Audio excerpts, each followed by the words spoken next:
Welcome back ناظرین. جیسے کہ گفتگو ہماری جاری تھی اس میں کہا نثار کھوڑو صاحب کا کہنا تھا کہ حکومت کراچی کے حالات پر بیٹھ کر کوئی بانسری نہیں بجا رہی. مشاہد اللہ خان صاحب آپ کیسے دیکھتے ہیں, کیا واقعی یہ بات سچ ہے؟ کیونکہ کراچی میں رہنے والوں کو صرف بانسری نظر آ رہی ہے, باقی کوئی ایکشن نظر نہیں آ رہا. آپ کیسے دیکھتے ہیں؟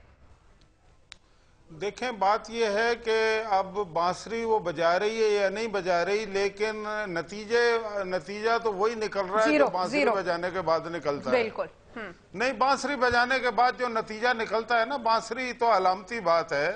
مسئلہ یہ ہے کہ کچھ بھی ہوتا رہے 3.5 سال میں لوگ تو روزانہ قتل ہو ہی رہے ہیں نا. اگر وہ نہیں رک رہی تو بانسری بج رہی ہے یا نہیں بج رہی, نتیجہ تو بانسری والا ہی ہے. تو اور مطلب کہ وہ کراچی جل رہا ہے, کراچی مر رہا ہے, کراچی کی معیشت ختم ہو رہی ہے, کراچی سے نقل مکانی ہو رہی ہے, اور آنیاں جانیاں تو ہیں. بالکل درست فرما رہے ہیں کہ جناب لوگ بھی آتے ہیں, لوگ چلے بھی جاتے ہیں, اور لوگ خواب بھی دیکھ رہے ہیں, اور بہت ساری اور بھی باتیں ہو رہی ہیں. یہ ساری چیزیں ہو رہی ہیں, لیکن جو ہونا چاہیے وہ نہیں ہو رہا. یعنی کہ آپ لوگوں کے آنسو جو ہیں انہیں نہیں روک پا رہے, آپ لوگوں کے زخموں پہ مرہم نہیں رکھ پا رہے, آپ کراچی کی معیشت کا پہیہ جو ہے اس کو چلانے میں ناکام ہو گئے ہیں.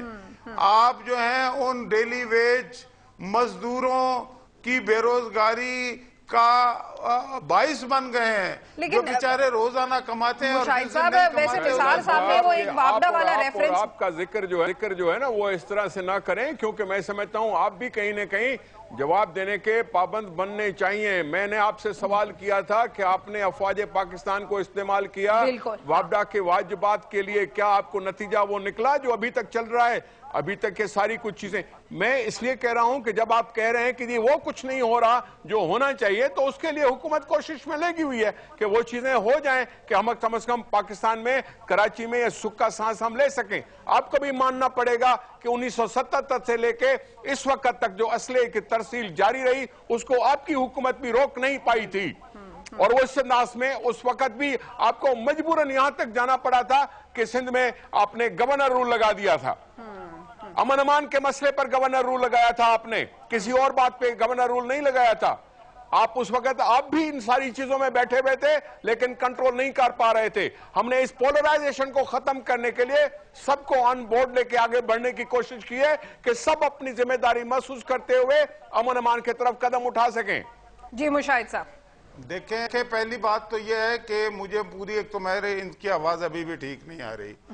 دوسری بات یہ ہے کہ اگر شروع کی میری گفتگو نثار کھوڑو صاحب نے سنی ہوتی تو یہ والی جو بڑی زبردست انہوں نے باتیں کی ہیں یہ کرنے کی ضرورت ہی نہ پڑتی. اس لیے کہ ہم کوئی فوج کو نہیں بلا رہے, بلکہ جو بلا رہے ہیں ہم اس کے حق میں بھی نہیں ہیں.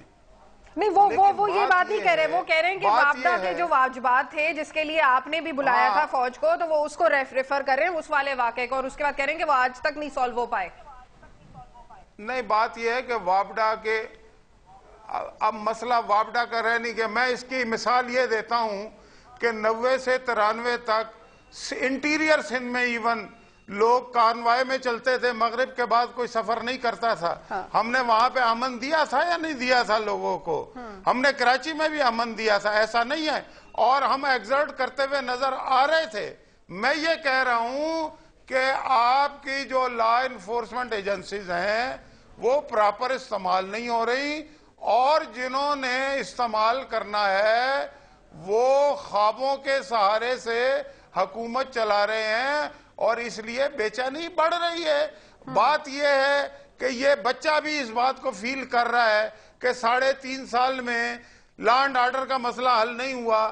تو اب آپ بال کی کھال تو اتار سکتے ہیں, لیکن آپ کی بات کون بائی کرے گا کہ جناب ہم یہ کر رہے ہیں وہ کر رہے ہیں؟ بھائی آپ ناکام ہو گئے. لیکن مشاہد صاحب میں ایک بات کا اضافہ کروں آپ کی گفتگو میں کہ جیسے بات کی ہے کہ مفاہمت کی سیاست کا ایک آغاز ہوا ہے. نثار کھوڑو صاحب نے بھی اپنی گفتگو میں ذکر کیا کہ وہ سب کو ساتھ لے کے چلنے کی بات, آصف زرداری صاحب بھی یہی بات کرتے ہیں, لیکن ساتھ چلنے پر آمادہ نہیں ہے. آپ کی اتحادی جماعت جو آپ کے ساتھ ہے, آپ لوگوں کی ملاقاتیں ہو رہی ہیں, اس کا عملی مظاہرہ آج دیکھنے میں آیا, وہ کابینہ کے اجلاس میں نہیں آ رہے، وہ آپ کے ساتھ ہیں لیکن آپ کے ساتھ نہیں بھی ہیں۔ اصل مسئلہ کیا ہے اس سے آگاہ کریں، لوگوں کو بتائیں تو صحیح کہ معاملہ کیا ہے۔ جی نثار صاحب، اور وہ دوسری بات یہ یہاں پر نظام، میرا بھی یہاں پر یہ سوال ہے کہ لوگ اس سچویشن میں جب صورتحال اتنی مخدوش ہو کیسے بائے کریں گے یہ باتیں؟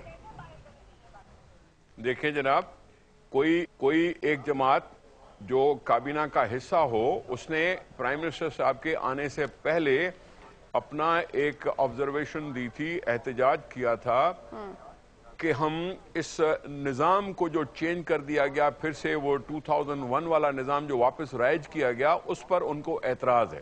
ٹھیک ہے، اب اس اعتراض کو دور کرنے کی کتنی ضرورت ہے اور کیا کرنا چاہیے، یہ ایک اور مسئلہ ہے۔ اس احتجاج کو جاری رکھتے ہوئے اگر ایک دو وزراء نہیں پہنچے تو یقیناً یہ ایک احتجاج ان کا پہلے ہے، اور اگر دوسرے لوگوں کو راضی کیا جا رہا ہے، اس کا بھی کوئی اگر مثبت نتیجہ نکلے گا تو اوورآل آپس کی لڑائیاں ختم ہوں گی، تو ہو سکتا ہے ہم کچھ بہتر سوچ سکیں۔ ہم اس چیز کو ذہن میں رکھ یہ بات تو آپ مان رہے ہیں بس کی لڑائیوں کی وجہ سے کراچی کی یہ صورتحال ہے، یہ بات تو آپ مان رہے ہیں نا؟ I'm sorry؟ بات تو پھر آپ مان رہے ہیں نا کہ آپس کی رنجشوں کی وجہ سے کراچی کی یہ صورتحال ہے آج؟ دیکھیں، میں جب آپ اخباروں میں پڑھ رہے ہوں کہ فلاں پولیٹیکل پارٹی کا ورکر مارا گیا، فلاں پولیٹیکل پارٹی کا ورکر مارا گیا، فلاں پولیٹیکل پارٹی کا ورکر مارا گیا، تو پولیٹیکل پارٹیز تو پھر اس بحث میں آ ہی جاتی ہیں نا۔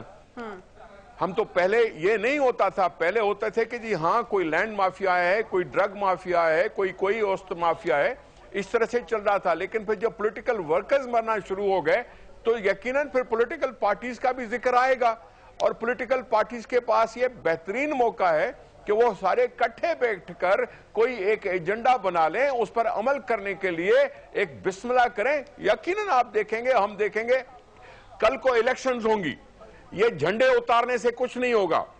یہ وال چاکنگ آج ختم کرو گے تو پھر کل کوئی لکھ لے گا، آج جھنڈے اتار دیں گے تو پھر کوئی کل جھنڈا لگا لے گا۔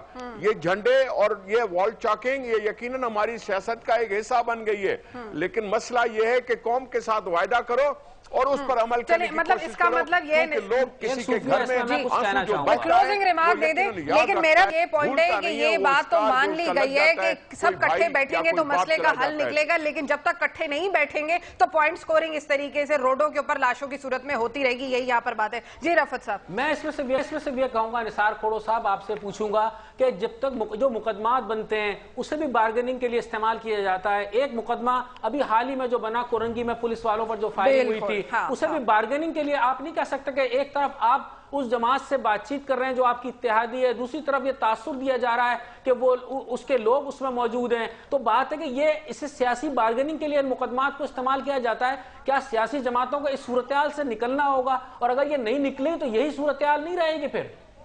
اچھا یہاں پر سیاسی جماعت نے جو کوئی سیاسی جماعت سے تعلق رکھنے والا بندہ اگر اس طرح کی کاروائیوں میں ملوث ہوتا ہے تو یقیناً عوام اپنے ٹائم پر ان سے ضرور حساب کتاب کریں گے۔ اچھا مشاہد صاحب، میں آپ سے اگر کوئی بھی پارٹی جیسے آپ نے ذکر کیا کورنگی کی بس پر اٹیک کر دیا گیا، کسی بھی پارٹی سے تعلق رکھنے والا ہو، پتا ہے کہ جی فلاں پارٹی سے تعلق رکھنے والا کوئی شخص تھا یا نہیں تھا، اگر ایسی کوئی بات ہے تو یقیناً عوام، آخری جج تو عوام ہی ہیں۔ تو یہ فارمولہ لہاری کے لیے کیوں نہیں ہے؟ لیکن فیصلہ تو وہ کر سکتے ہیں، یہ فارمولہ لہاری کے لیے کیوں نہیں ہے؟ یہ کی سزا دے سکتے ہیں عوام اگر ہمت کرتی ہے عوام تو۔ چلیں میں یہاں پر بہت معذرت خواہ ہوں، نثار کھوڑو صاحب سے وقت ختم ہو چکا ہے، ہمارے ساتھ موجود ہے سینیٹر مشاہد اللہ خان صاحب، ہمارے ساتھ موجود ہے رفعت سعید صاحب۔ یہاں پر ساری بات یہ ہے کہ اگر پولیٹیکل ول موجود ہو تو امن و امان خود بخود تمام شہر میں قائم ہو جائے گا۔ کراچی میں امن صرف کراچی والے قائم کر سکتے، باہر سے آ کر کوئی کراچی کو امن نہیں دے سکتا۔ کراچی والوں کو چاہیے کہ وہ فوج کے بلانے کے بجائے اپنے آپ کو بدلنے کی کوشش کریں۔ آپ کو میرا شو کیسے لگا؟ مجھے ای میل کر سکتے ہیں کب تک @dawnnews.tv۔ کل تک کے لیے اللہ حافظ۔